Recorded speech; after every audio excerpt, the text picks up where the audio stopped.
Hey everybody, welcome to this live impromptu version of Change Chat again. Just wanted to say hello, welcome everybody. A lot of news happening right now, so wanted to pop on for a few minutes and just talk about it. A lot of different things going on, including the new Kindle Scribes, and I know there's been some chatter on my Discord about that, and a lot of different reviews coming out, or I should say, first looks. Mark Kelly over at the Spark did a quick video. You also had Kit doing a live stream this morning. And you had David at Tablet Tech and Khalid. So there's been a lot of buzz around these new Kindle Scribes, and just wanted to, again, pop in, see if there's any questions, any comments you had regarding this, and what your thoughts are related to this new entry. Quite frankly, for me, it was very surprising, to say the least, about Kindle entering the market again this way, because what they did with the Scribe initially was very much Kindle-like and very much in the vein of, we're a Kindle, we're about reading first, and then, by the way, you can now write on your Kindles, and you can do things that serve to enhance that experience. This appears to be a complete redesign. So a completely different kind of tablet, very much in line with all of the other tablets that are out there.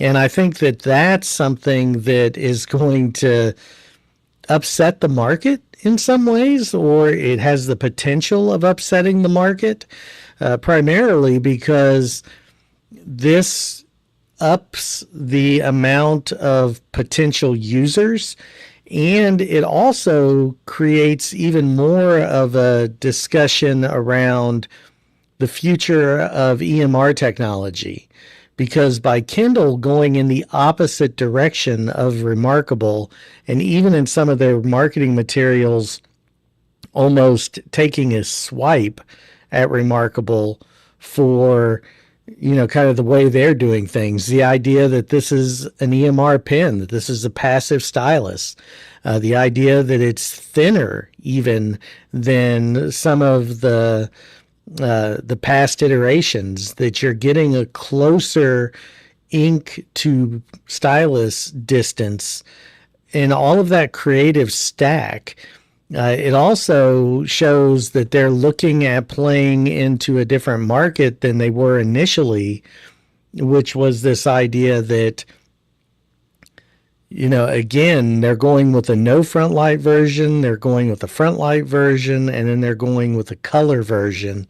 And from everything I've heard, their version of Kaleido 3 is the best version on the market. So it's interesting to me. So I'd be really curious. I can see I've got a couple of viewers. If you want to pop into the chat, let me know for sure that you can hear me. Also, let me know your thoughts on this. I just figured I would go live a little bit just to talk about this entry into the market again by Kindle, because I don't really think anybody saw this coming. The price is steep, and I will say that their pricing, I don't know that it really matches, but I haven't seen any real world uses of the device yet, or I should say any reviews of the device or people using it yet.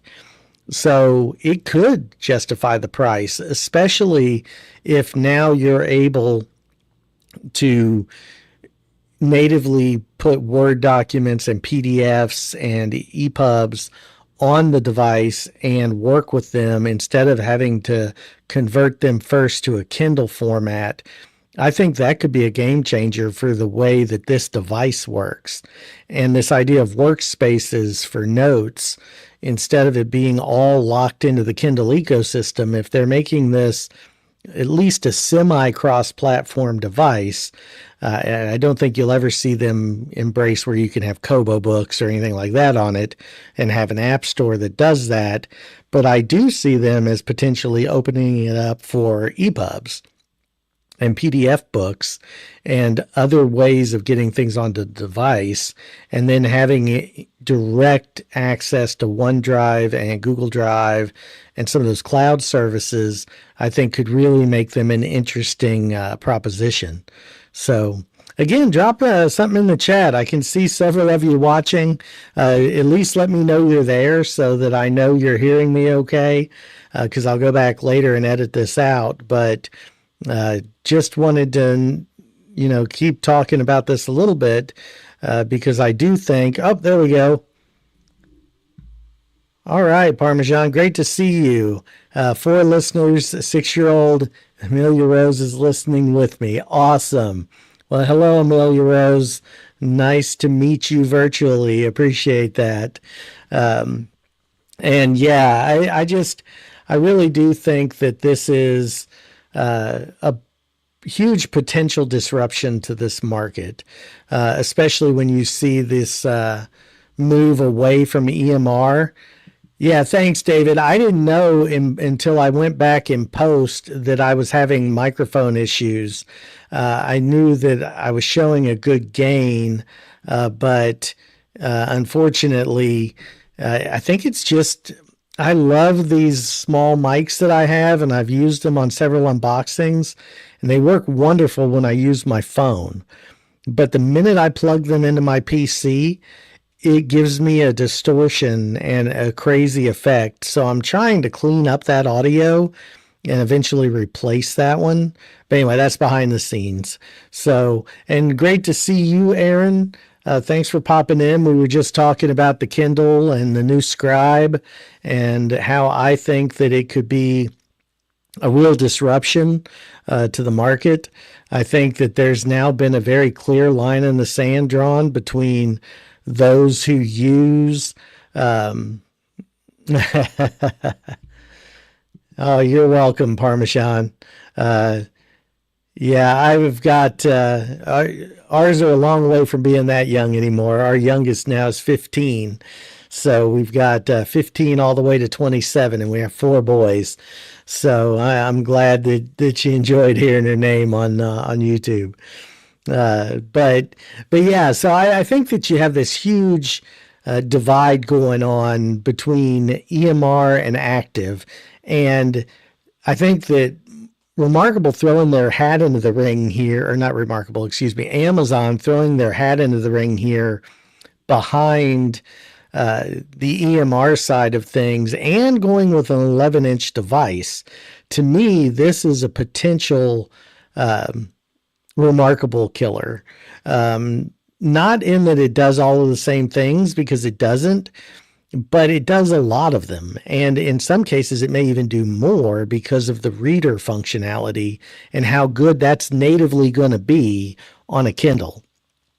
So if you add that, if you add the potential of, you can't buy a black and white 11.8 inches on the Remarkable Paper Pro. So it's still a little bit bigger than what you have on the new Scribe, but it's not significantly bigger.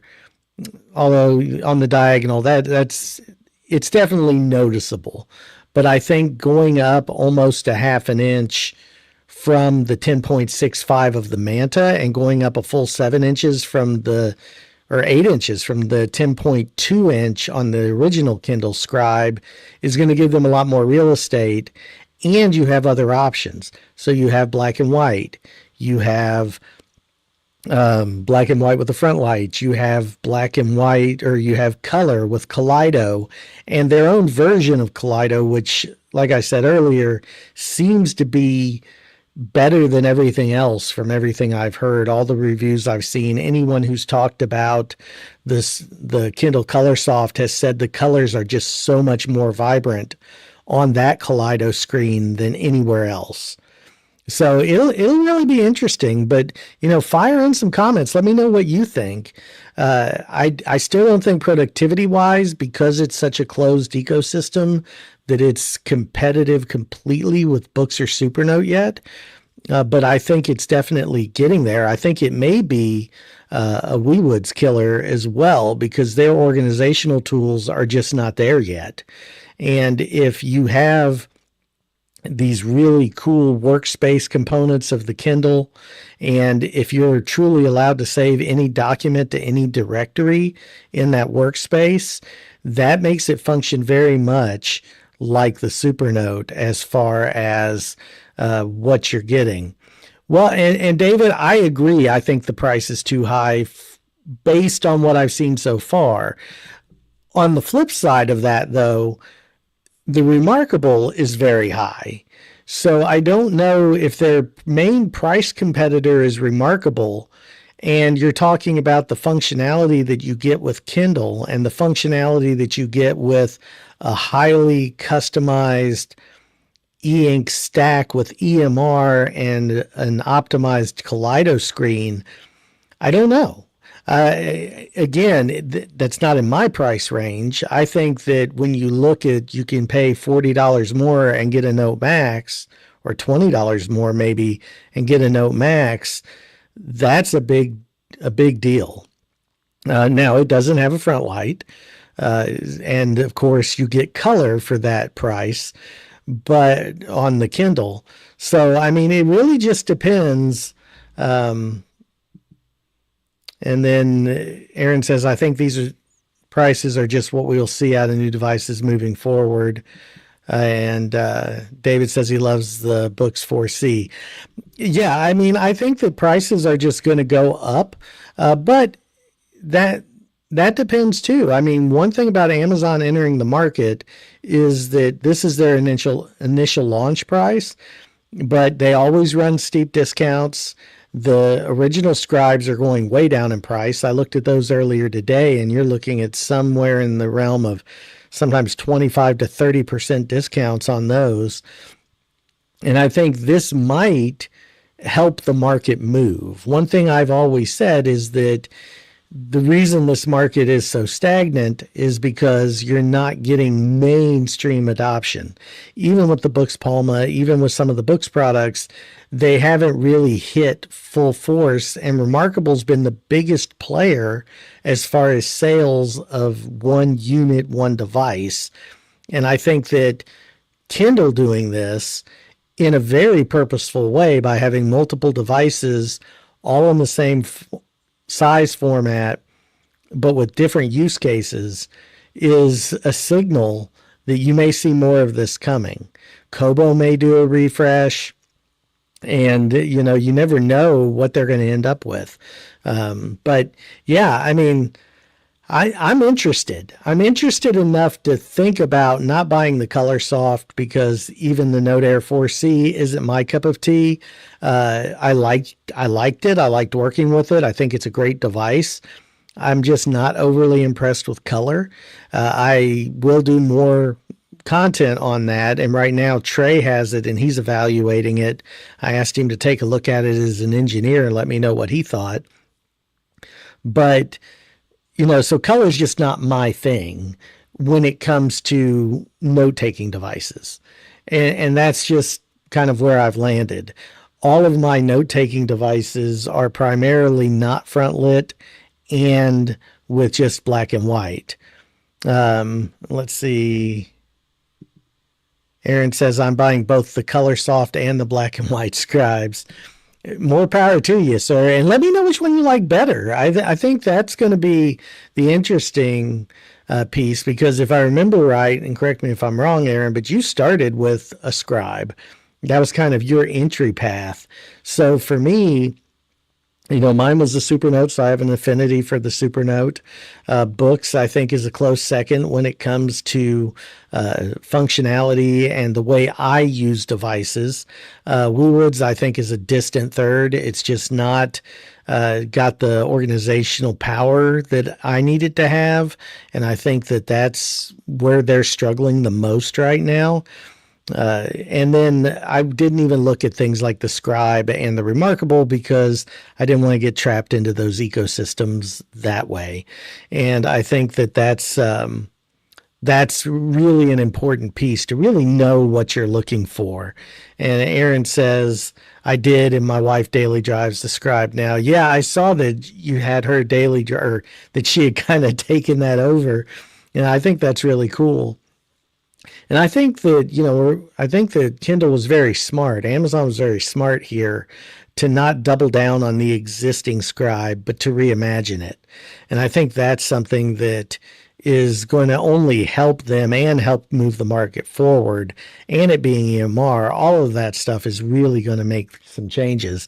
Now, the one place that I am really excited about color, and I'm going to open this up here live for you all to see, and I opened the other one, so I'm not going to do an official unboxing of this, but I wanted to show you I did receive the color re-terminal in the mail yesterday.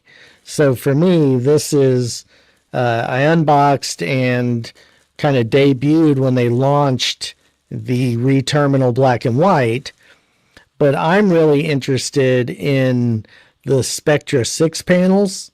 So this is going to be a really interesting device for me. And of course, I have the other re-terminal. Let me get this over here. So, and you'll see I've got that's actually an AI generated scene with the moon on it there. And I put that on my desk by my terminal device, but I'm really interested in these Spectra panels for display. And that's something that I'm really going to have a lot of fun with. I did a video earlier this week on the Alluratech photo frame and absolutely love that device so far. I know I haven't done a long-term review yet, only an initial impressions. But I'll tell you, the initial impressions are phenomenal for me. For, in some cases, 35-year-old pictures look stunning on this device. Let me jump into the chat real quick. So David says, prefer Books, Go, and Max for most things. Yeah, I mean, I think that's the magic combo right now. If you're looking at a device ecosystem and you're comfortable in that ecosystem, I think that the Go 10.3, which I do have, and the Note Max are phenomenal, especially if you're taking notes in the split screen on the Note Max, and that scales down into that book note or into that note form on the 10.3. It's almost perfection. It's really, really good. Aaron says, I've been using the Note Air 4C this past week, and I'm enjoying it for the note-taking and editing my work. And I think for you, Aaron, that makes a lot of sense because you use a lot of color. I don't. And, the nice thing, though, about Books devices, and I truly think this is probably one of their better features, is the fact that you still get the color, whether you use the grayscale or whether you use a color device, so that when you export, you get all of those colors. I noticed that about the Note Max, and I think that's really a nice to have. And if you use color, it makes a ton of sense to be able to do that. I just don't. And I know that Supernote at one point had 3 colors of highlighter, and they took that away and went back to just yellow. And for me, that doesn't bother me because I don't use anything but a yellow highlighter. But I know a lot of people do. And I think that that was a little bit of a misstep on their part. David also says, use my Scribe for reading and annotating Kindle books.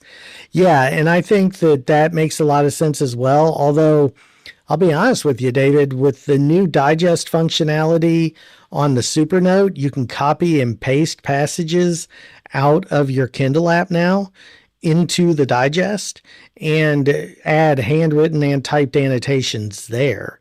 So it changes up that dynamic a little bit. Before, you were kind of, if you were using Kindle on the Supernote, you had to deal and be locked into the tools for annotation just on the Kindle, which meant you had to type everything in on either a Bluetooth keyboard or the onboard keyboard, and now you don't have to do that anymore. You can copy and paste into a digest entry and then continue to annotate and then paste that into a note. So there's a lot more you can do with it now. Aaron says Kindle's good for annotating. I enjoy using it in that way. I think their annotation tools within Kindle books, both to David and to your point, Aaron, is excellent. I love the way it reflows the text around the annotations. I also like that you can expand that box to go the full width. I think it's a very elegant solution to the way that you can do that on Kindle. And I think that's really cool. The problem is it doesn't appear to be like you can view on the app, but you have to only make those annotations on a Kindle Scribe.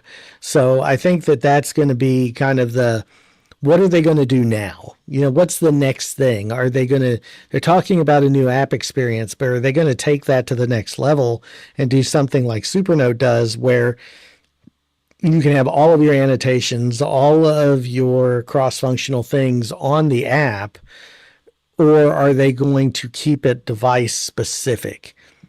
Aaron says, if the Scribe can give me 1/3 of the tools BOOX can give me, I would add it to my workflow, and I can leave the Paperwhite out of my bag. Yeah, I mean, like I said, I don't know. I don't know how good this is going to be. We don't know yet, and I think that's where it's very interesting to see where this goes. And Aaron says, Kindle lets you build an information hub similar to the Digest. Not the same, but it's great. I would agree it does if you're in the Kindle ecosystem. Right now, we don't know how that's going to work with PDFs, other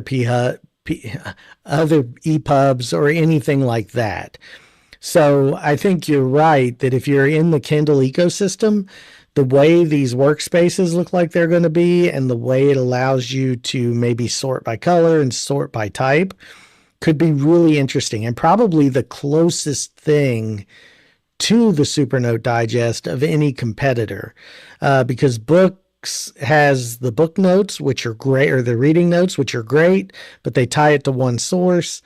Kindle, it appears you might be able to add multiple sources together, but that's where the Supernote Digest is just one of a kind. There's nothing else like it right now because of the way that you can mix and match notes, EPUBs, PDFs, third-party reading apps like Kobo or Kindle, all into one seamless digest, plus web sources.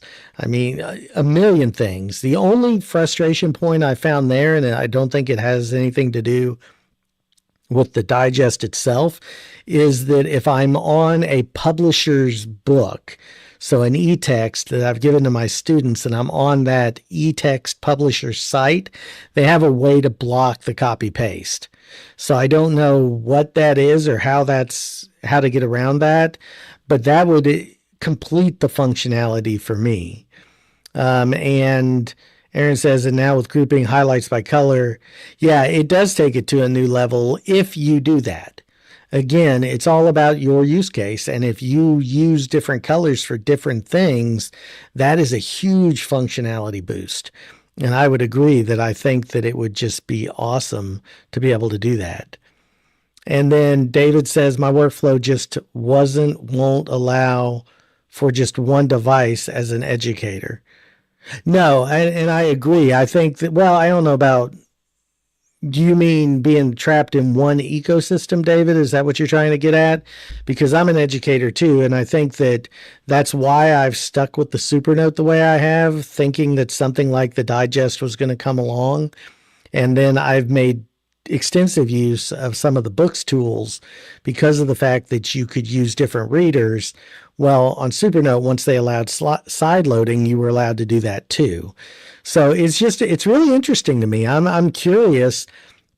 And also, David, what do you teach? I'm curious what level and what you teach. That would be really neat to know. Kit teaches physics, and I teach in higher ed. I teach leadership courses, human resource development, and some different things there. But yeah, I'd be really interested to hear what your use case is and what you think about the digest on the Supernote. It doesn't seem like you own a Supernote device, but if you do, I'd be definitely interested in your thoughts on that. And I think that, like I said before, BOOX is primarily the second place to me on that, only because of the bifurcation in their app and cross-device on their libraries, because not everything syncs. So the library doesn't sync all of the books. You have to move those. All of your notes sync. The sync on the notes is phenomenal with books. It's just the sync of everything on your device from one to the other and to the desktop app and to the mobile app with the Supernote is flawless except for conflict files. You get an occasional conflict file, but as far as all of the stuff, all of the notes, all of the books, all of the digests, that just flows now. And that's a really game-changing piece of it. And Aaron says, it's a lot of good devices out. Great time to get into e-ink. Yeah, I agree. I think that no matter what you do, no matter where you're at in your journey, whether it's for just getting started with organization or just wanting to replace that notepad on your desk or those sticky notes, there's a device for you.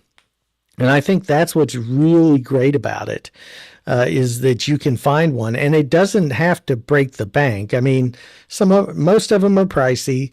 The Go 10.3 is still probably the best value, I would say. But again, it depends on what you need it to do. And I think that's the hardest part. If you are an Apple user or a non-Android user, BOOX is going to feel overwhelming to you from the jump. Even as an Android user, to me, to begin with, it was a lot of friction to set that device up and get it the way I wanted it. But still a very important device. And I think that as we move forward, you're going to see that even more. If you're in the Kindle ecosystem, the Scribe may be the perfect thing for you, although it's priced pretty high. The Remarkable, if you're just replacing paper, absolutely very interesting device. The ViWoods is a little pricey for what it does to me. It's not as inexpensive for what you get with the Go 10.3. I just don't see the value proposition there. And if you're going to go for a 10.65 Mobius display, the Supernote blows it out of the water. There's not even a competition there. David says, to get my work done, I need devices from different platforms.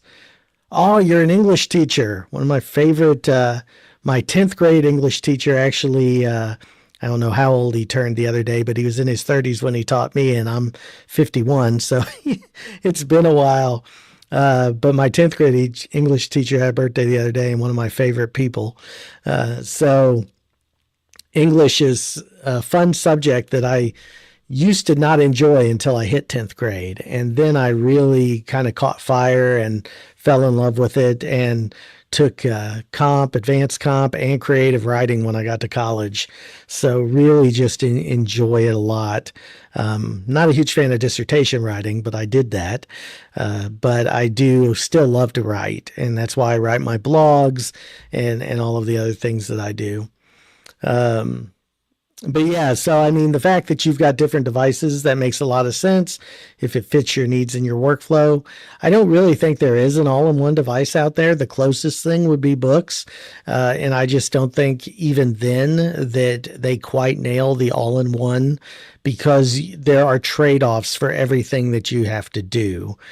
And even with the Supernote, it's all-in-one for me because my needs are very minimal as far as what I need the device to do, because I take things off to Obsidian and I don't sideload hardly any apps. Very minimal, just reading apps primarily. So that changes my dynamic. I don't need all of the other things. And Aaron says, well, BOOX sync, just have to download them to each device if you're using it offline. Yeah, and that's what I mean. It doesn't. So that's good to know, Aaron. So you have to download them, because my understanding is it syncs to show you those, but it's almost like Kindle where you have to then download to device.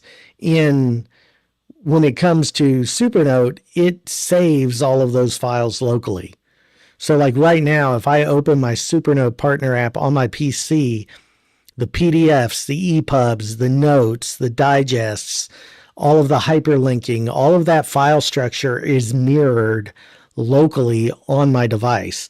The same thing is true on my phone. So it's very Obsidian-like that way with Obsidian Sync, to where you have a true mirror of all of these things. And if you make a change in one spot, it's going to then change it in the others the next time it syncs. So I think that is a huge difference. And, just not having to remember, oh, I need to download all of these offline, or I need to take the time to do that. And I think that's a big component. David says, I had a Manta and a Nomad, but was weak in the PDF links. You might have to explain that one, David, because they've come a long way. It depends how long ago you had it. Because they actually were one of the first, I think, to be able to handle all of the different planners out there for hyperlinks. But yeah, you'll just have to let me know what you're talking about there. Aaron says you're correct. You have to push the books locally to the Books tablet. Yeah. And I think that's, that's just a limitation you have to know. And if you're doing book notes, then you get the note instantly, but you don't get the corresponding book unless you remember to go in and download that book. And then when you open those side by side, you should be able to see that side by side for each one. So, no, I appreciate it. And I appreciate this back and forth, everybody. This has been a great chat. Hopefully you like when I do these impromptu pop-up live streams. They're just a good way for me to hop on and say hello. I'm probably going to have to pop off here in a minute, but I just really enjoy this, and there'd been a lot of news out there, and I really didn't have time to make a whole video and edit that and do all of that right now. With all of this Kindle news and the different things. And I'm not going to talk about Mont Blanc anymore. I'm both excited and amazed that Jeffrey Moss purchased one. But it's just not a device I'm remotely interested in from a purchase perspective or a recommendation perspective. It's truly for somebody who has that disposable income. And I think for them, it could be a phenomenal device, but it's not something that I'm out here aching to get my hands on. I don't know that they would ever even offer me one, but even if they did, I wouldn't be able to recommend it because it's just not something that's in my wheelhouse. Yeah, I think, David, that's the biggest thing that hurts Supernote right now is not having a 13-inch device. I think the digest is just made for it. The digest is begging for it, quite frankly.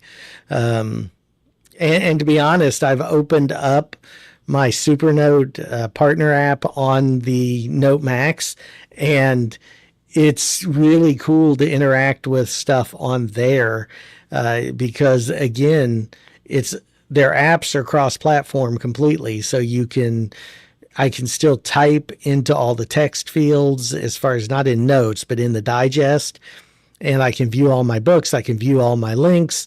So it's kind of, hopefully they're going to come out with that 13-inch at some point soon. And once they do, I think that they should be set. Then it becomes a modularity piece where they're no longer developing. I mean, occasionally they'll pull out a refreshed housing and device, but they won't have to. They'll just keep upgrading chipsets and components, and then it's up to the individual user when they want to use that and when they want to upgrade that. Because I don't need all of the fancy new bells and whistles because, quite frankly, everything except the Kindle app works on my, Kindle app and InkFlow don't work on my A5X. Everything else from note-taking functionality to side-loading the readers, just the readers, most of the other side-loading does not work on that, but you can side-load Kobo, so I can still use Kobo.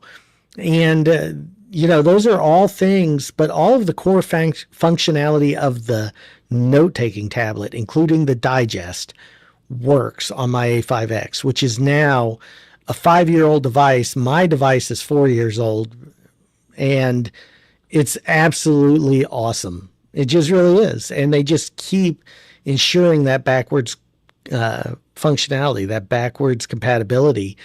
And as long as they keep doing that, I think that they've got a real winner moving forward.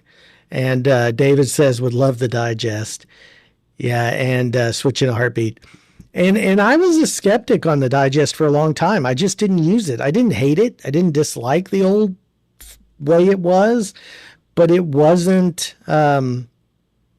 It just wasn't useful enough, and now it is. David, you said they need to simplify side loading. Well, I mean, truth be told, there's only one thing you need to side load the kind of onerous way, which is by using the, I can't remember the title of it now. I've got a video on this, but there's only one you have to do that laborious side load with.